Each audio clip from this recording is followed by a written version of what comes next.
Welcome back to CBS News 24/7. So let's talk about this. New reported restrictions for journalists covering the U.S. military at the Pentagon.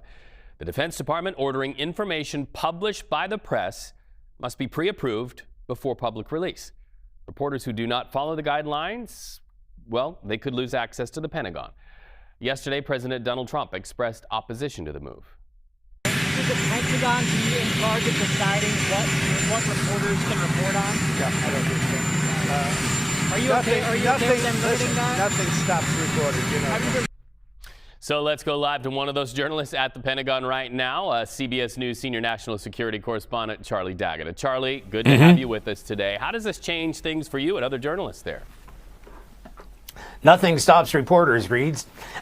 Look, if we sign this new agreement, 17 pages long, and abide by it, the conversation we're having right now would not happen. Not now, not ever, never.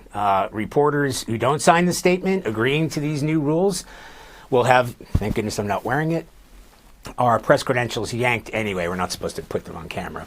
Those rules state in part that journalists can no longer gather or report information, even if it's unclassified, unless it's been authorized for release by an appropriate authorizing official, essentially them. And the hard part about this is like 95% of the information that we gather here, the reason we work out of the Pentagon, is because we speak to our sources in person. We don't just wait for documentation, unclassified documentation, to be given to us. So it's going to be difficult to figure out a way to do that. And the fact that, you know, you and I are talking right now, the information that we're discussing hasn't officially been cleared.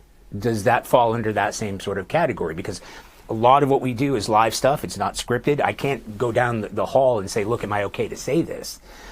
So that's where we stand right now. And there are kind of sensitivities that we can't really go into about how the press corps is going to react and how we're going to manage this going forward. But it needs to be addressed because it's going to be difficult for us to agree to the rules, because it also expands beyond here. It has to do with like access to military bases, embeds, embarks, some of the work that you've done in the past.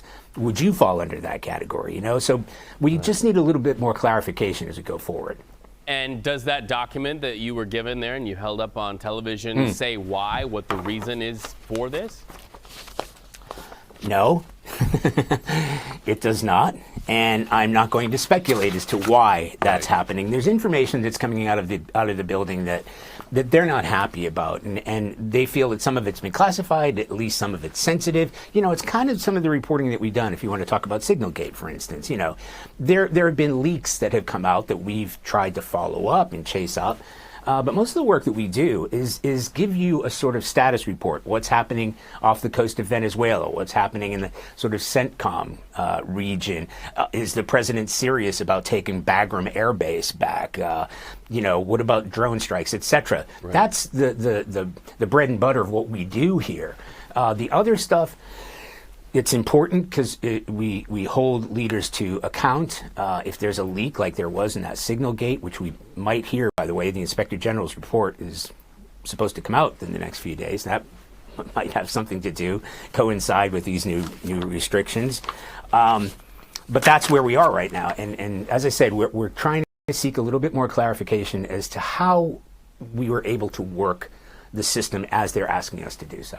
Right, and not only what happens there in the Pentagon affects the military and Americans, but also American soldiers and military families. Charlie Daggett, thank you so much. Good to have that conversation. We have a feeling there'll be a lot more reporting on this.